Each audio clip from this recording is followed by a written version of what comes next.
The Nexari Empire's High Command Chamber had seen many brilliant military strategies unfold within its crystalline walls. Today was not one of those days. Instead, the assembled brass watched in fascination as Admiral Senth Morgrave paced behind a holographic display showing 5 personnel files that glowed an ominous shade of red, the universal color for catastrophically incompetent. Gentlemen, ladies, and assorted non-binary entities, Admiral Morgrave began, his voice carrying the weight of someone who'd rather be anywhere else in the galaxy. We have a problem. 5 problems, actually, each more spectacularly useless than the last. The holographic files rotated slowly, each one a testament to failure so complete it bordered on artistic. Blix Morvain, the Zelkari navigator who'd somehow managed to plot a course through solid matter during her final exam. Pip Corrinder, the Hatani communications specialist who'd accidentally declared war on 3 neutral systems during a routine drill. Nesh Yaleton, the Bovric engineer whose improvements had turned a perfectly functional starship into what could generously be called modern art. Oxy Fieldmont, the Crescent weapons officer who'd missed a target the size of a small moon from point-blank range. And finally, Hem Bracewood, the Nexari squad leader who'd frozen so completely during combat simulation that medics had checked him for temporal displacement. General Ula Ironspire, whose species evolved from creatures that could crack diamonds with their bare hands, somehow managed to look delicate as she examined the files. Perhaps we could transfer them to administrative duties. They crashed the filing system, Morgrave replied flatly. Literally. Somehow they made data bleed. Captain Fen Nighthall leaned back in his bioluminescent chair, his Hatani features shifting through several shades of incredulous purple. Surely there must be some use for them. The Empire doesn't produce completely worthless officers. Oh, but we do, came a voice from the corner, dripping with the kind of amusement usually reserved for watching inferior species attempt mathematics. Commander Wex Holleran unfolded himself from where he'd been lounging against the wall, his human frame looking deceptively casual among the more militaristic postures of his alien colleagues. And beautifully worthless they are, too. The assembled officers turned to stare at the human military advisor, a position that existed largely because humans had an annoying habit of winning battles they had no business surviving. Holleran had been assigned to the Nexari military after what historians politely called the incident with the dreadnought and the rubber duck, an event that had redefined several laws of physics and most concepts of tactical sanity. You find this amusing, Commander? Admiral Morgrave's tone could have frozen helium. Hilarious, actually. Holleran sauntered over to the holographic display, his boots making soft, clicking sounds on the polished floor. You've got the galaxy's most spectacular collection of failures, and you're trying to figure out what to do with them. Meanwhile, I'm looking at the most interesting training opportunity I've seen in decades. General Ironspire's diamond-hard features arranged themselves into something resembling confusion. Training opportunity. Oh, yes. Holleran gestured at the files with the enthusiasm of a child who just discovered the cookie jar. See, the beautiful thing about complete failure is that it can only go up from there. Plus, these aren't ordinary failures. These are epic, legendary, song-worthy disasters. Do you have any idea how hard it is to accidentally declare war on 3 systems simultaneously?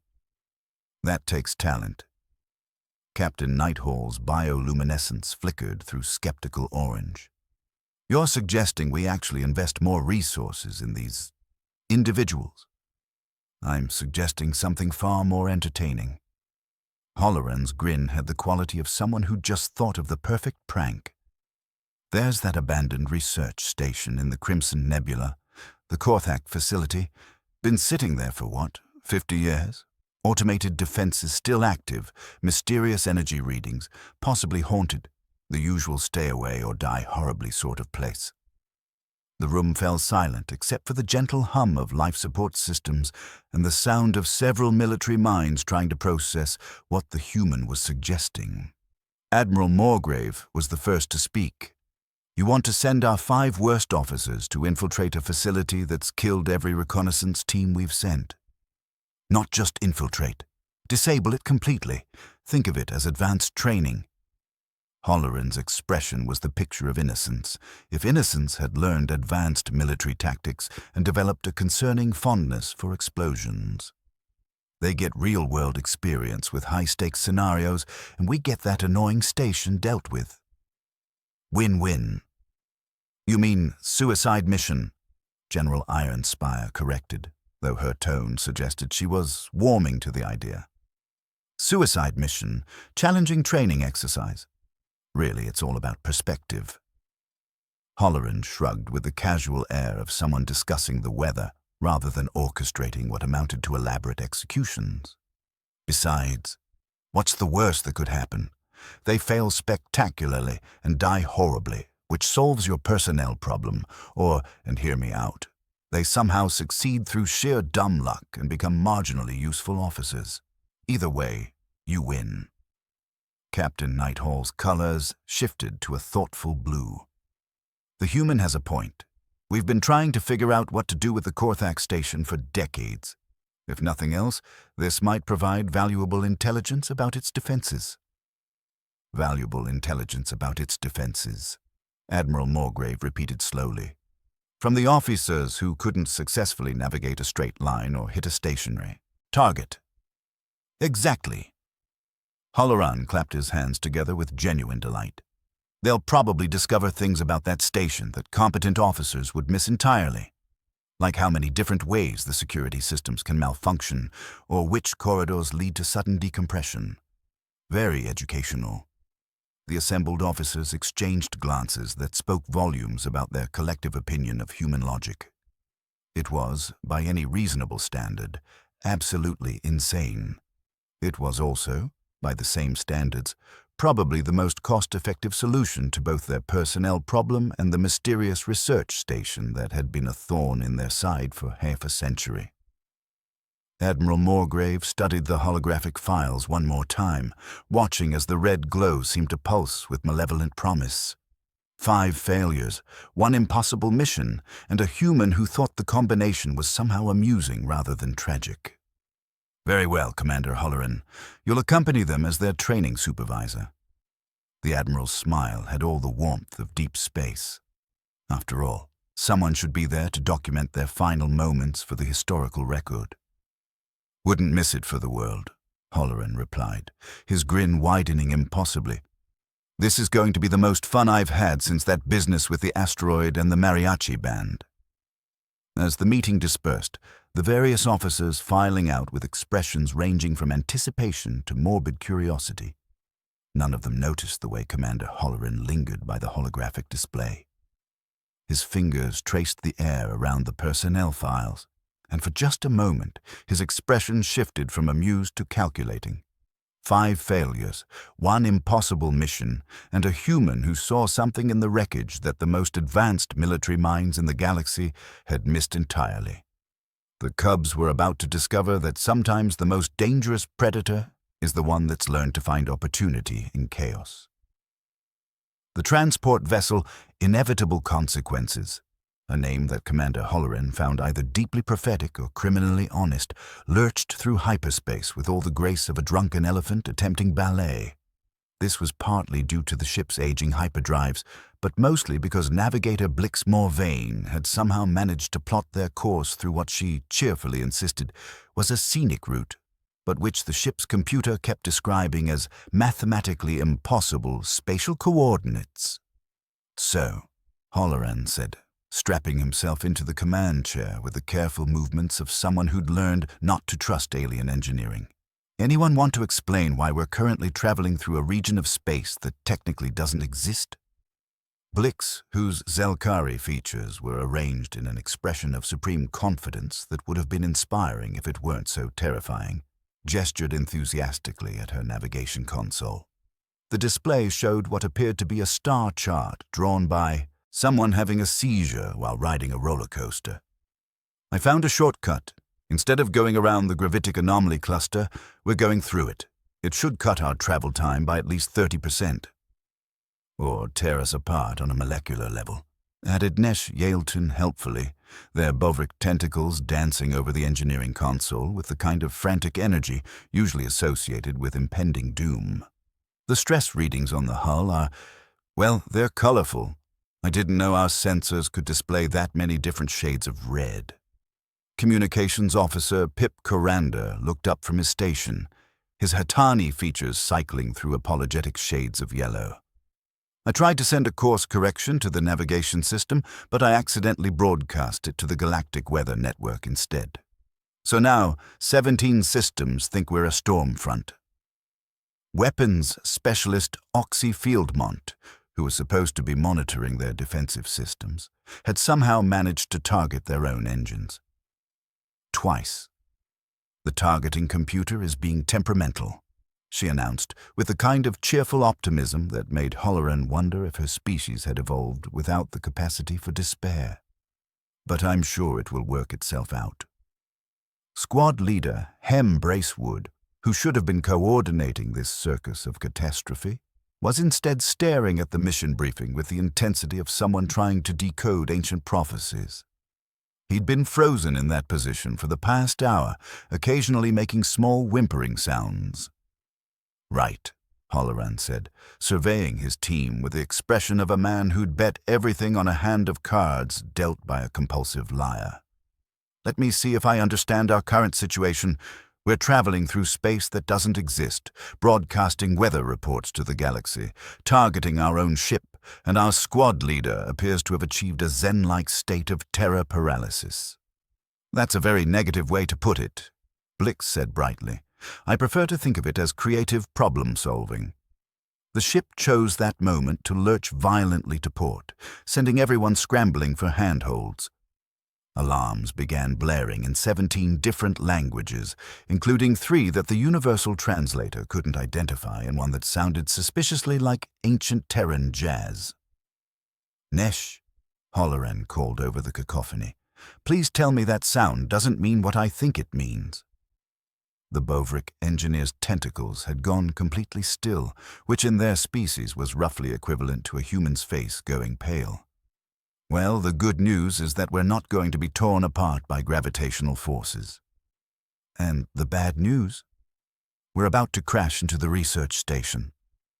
Through the viewport, the Korthak research facility loomed like a metallic cancer against the crimson backdrop of the nebula. It was larger than the intelligence reports had suggested, and infinitely more menacing. Automated defense turrets tracked their approach, with the patience of mechanical predators, while energy shields flickered around the station like a deadly aurora. Blix, Holloran said with the forced calm of someone explaining fire safety to pyromaniacs. Please tell me you can navigate us away from the gigantic death fortress we're about to crash into. I could, she replied thoughtfully. But that would require admitting I know where we actually are, and I'm not entirely sure that's the case. Pip, can you hail the station and explain that we're here for a friendly training exercise? The Tani's features shifted to embarrassed orange. I tried, but I think I accidentally activated their emergency protocols instead. Also, I may have challenged their commanding officer to single combat. The translation matrix is having some issues. Oxy, please tell me our weapons are at least pointed in the right direction now. Define right direction, she said with the kind of cheerful uncertainty that made Holloran long for the simple days when his biggest problem was explaining to superior officers why his battle plans involved rubber ducks. The station's defense systems chose that moment to open fire. Energy blasts lit up the space around them like a deadly fireworks display, each shot missing them by margins that were either miraculous or insulting.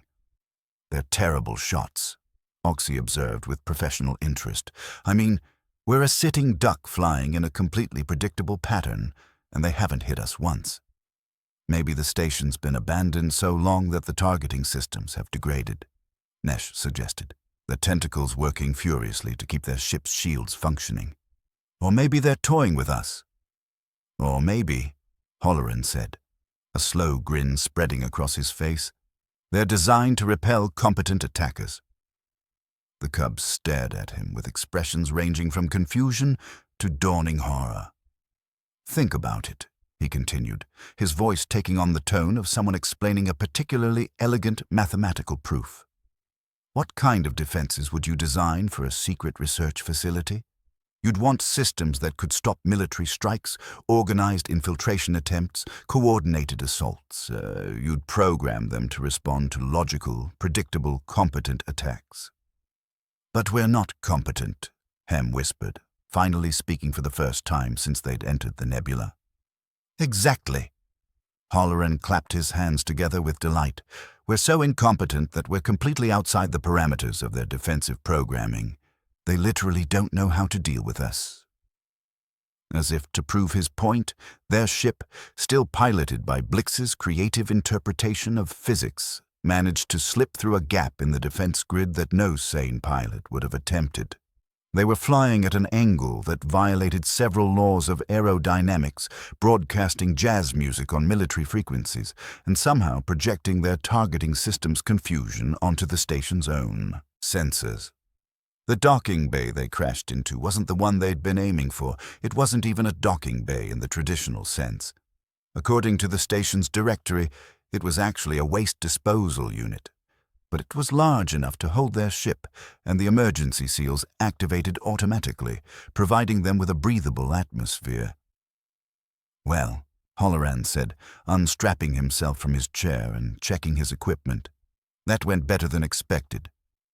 "We crashed into a garbage chute," Oxy pointed out, "but we crashed stylishly, and that's what counts." Halloran shouldered his pack and headed for the airlock. "Come on, cubs. Time to see what kinds of horrors await incompetent intruders in an automated death fortress." The airlock cycled open with a soft hiss, revealing a corridor that stretched into darkness. Emergency lighting cast eerie shadows on the walls, and the air carried the metallic taste of recycled atmosphere and old secrets. Warning signs in 17 languages covered every surface, each one more creative than the last in describing the various ways intruders would die horribly. Motion sensors tracked their movement with mechanical precision, but curiously, none of the promised death rays activated.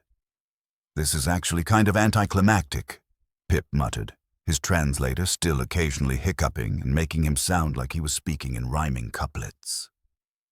"Give it time," Halloran replied cheerfully. "I'm sure the station will find appropriately horrible ways to try killing us once it figures out what we are." They'd made it perhaps 50 meters down the corridor when the first security door slammed shut behind them, then the second, then the third. Emergency lights began flashing in patterns that suggested either imminent death or festive celebration. The universal translator was having trouble deciding which. A synthetic voice echoed through the corridors in what sounded like 17 different languages simultaneously. "Unauthorized biological entities detected. Initiating containment protocol. Please remain calm while we determine the most efficient method of your disposal." "Now that," Halloran said, his grin widening impossibly, "sounds more like it." The lights went out, plunging them into absolute darkness. In the silence that followed, they could hear the sound of mechanical systems awakening throughout the station, like a vast predator stretching after a long sleep. And then Commander Halloran began to laugh. Commander Halloran's laughter echoed through the darkened corridors with the kind of unhinged joy usually reserved for madmen and humans who just realized they were holding all the cards in a rigged game. "Sir," Hem whispered, "why are you laughing? We're trapped in a death fortress." "Oh, my dear, catastrophically incompetent cubs," Halloran wheezed. "That's exactly why this is beautiful. This station was designed by the Korthak.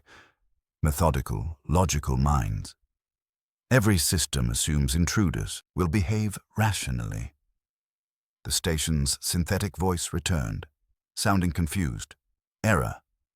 Intruder behavior patterns do not match any known tactical doctrine. Recalibrating threat assessment protocols. You see? It's trying to figure out what we are. Blix, I need you to get us lost." "I can do that," she replied enthusiastically. "Where do you want to go?" Absolutely anywhere except where we're supposed to be. Blix consulted her scanner, displaying what appeared to be a station map filtered through a kaleidoscope. According to this, if we go through that wall, we should reach the main computer core. That's a solid durasteel wall, Nesh protested. Not with that attitude, Halloran said cheerfully. Nesh, what happens if you fix the wall? The engineer's tentacles went still. Well, if I apply my usual competence level, it would explode, Oxy finished. Catastrophically, Nesh agreed proudly. Splendid. Pip, confuse the station's communication systems. Pip patched into the internal network. Attention station systems. This is Sanitation Inspection Team Gamma, requesting waste management access. The station paused. Error. No sanitation inspection scheduled. Authority code is very authoritative? Pip tried hopefully. Meanwhile, Nesh began improving a support beam with focused incompetence. Sparks flew, metal groaned, and alarms sounded in confused frequencies. Oxy, target something, miss spectacularly. She aimed at non-essential lighting controls. The energy bolt defied physics, ricocheted off 3 surfaces, passed through a ventilation grate, and struck the primary power coupling. Lights died, barriers retracted, blast doors opened. How? Hem asked in a voice that had climbed several octaves beyond his normal range. Natural talent, Oxy said modestly. The wall collapsed inward like metal origami, revealing a passage to the station's central core. Welcome to the heart of the beast, Halloran announced. The core was a cathedral of crystalline technology, processing nodes pulsing with decades of research data. At the center floated something that made the Cubs step backward, a dimensional fracture bomb, elegant and terrifying. That's not research, Halloran said. That's a weapon. The station's voice gained urgency. Unauthorized access detected. Initiating final security protocol. All biological entities will be terminated. Blast doors slammed shut. Energy barriers sprang up.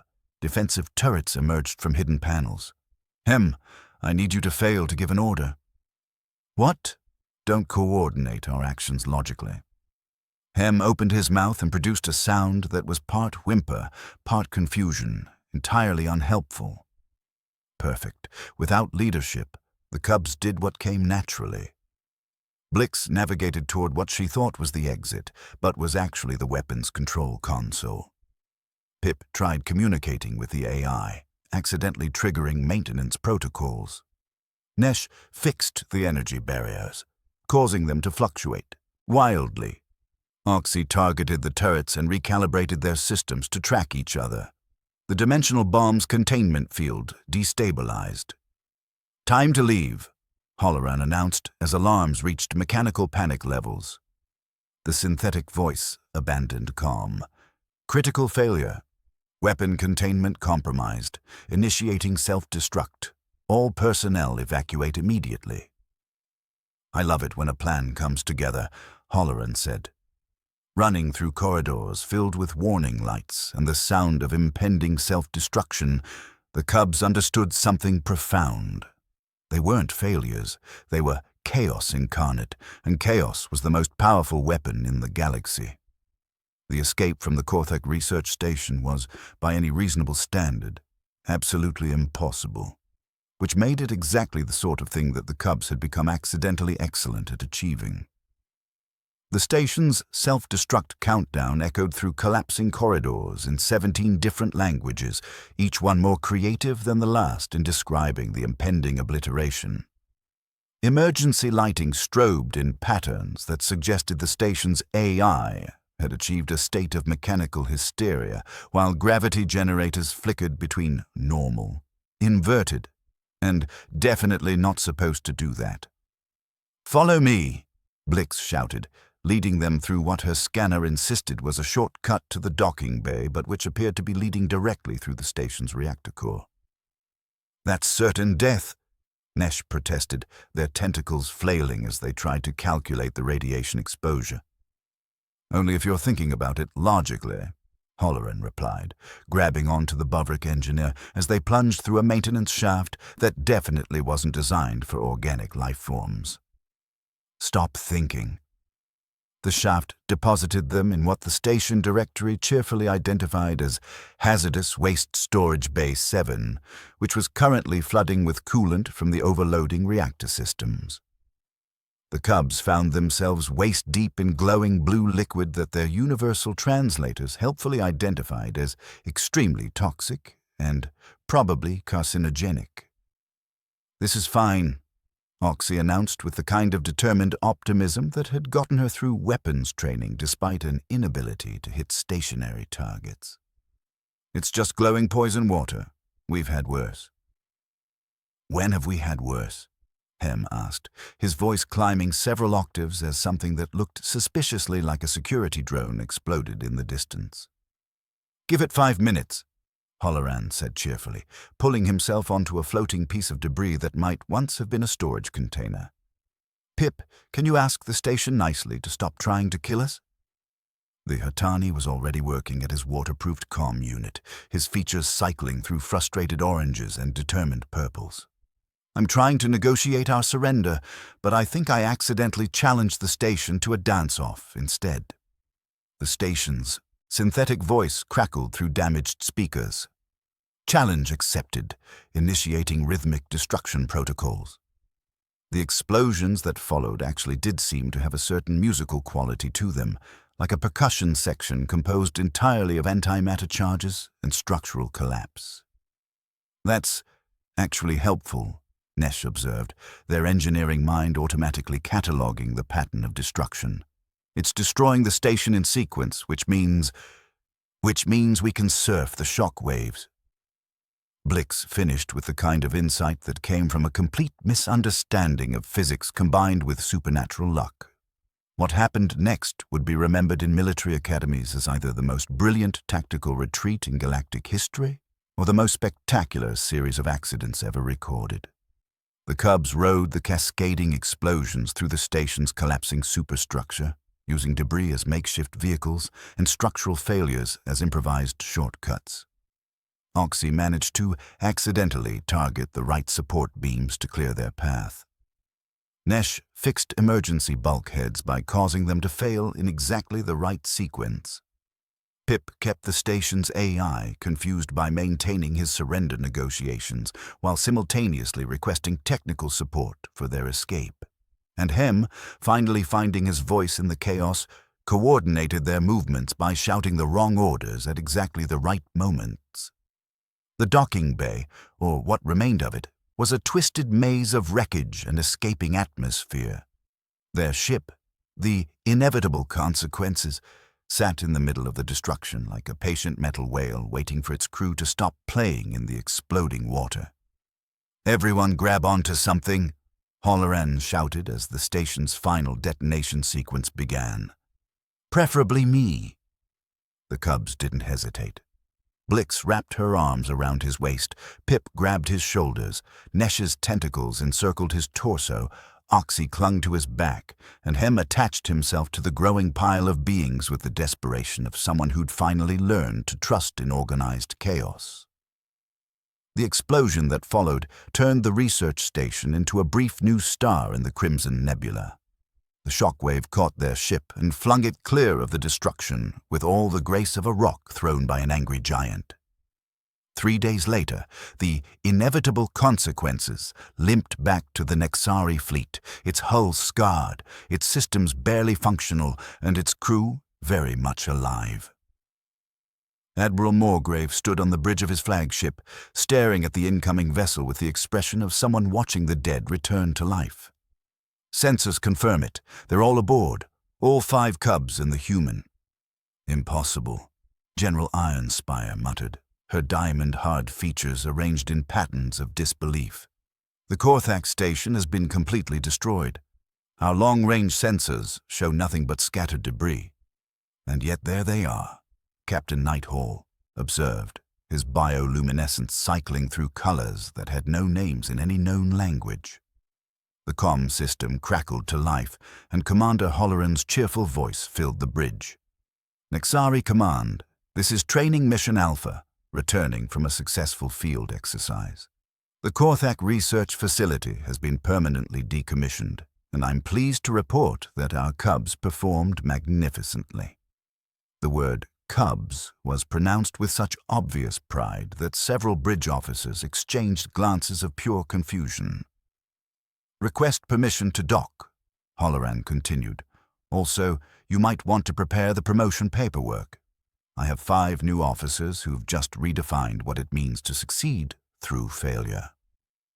As the inevitable consequences settled into its docking cradle, Admiral Morgrave could see through the viewports into the ship's cabin. 5 young officers sat in their acceleration couches, battered but beaming with the kind of confidence that comes from surviving the impossible. And perched on Commander Halloran's shoulders like some sort of bizarre living trophy were 2 of the smallest cubs, still clinging to the human who taught them that sometimes the best way to win was to lose so spectacularly that reality itself got confused. "Sir," his aide whispered, "what do we put in the official report?" Admiral Morgrave watched as the human emerged from the ship, still carrying his unlikely passengers, his grin visible from across the docking bay.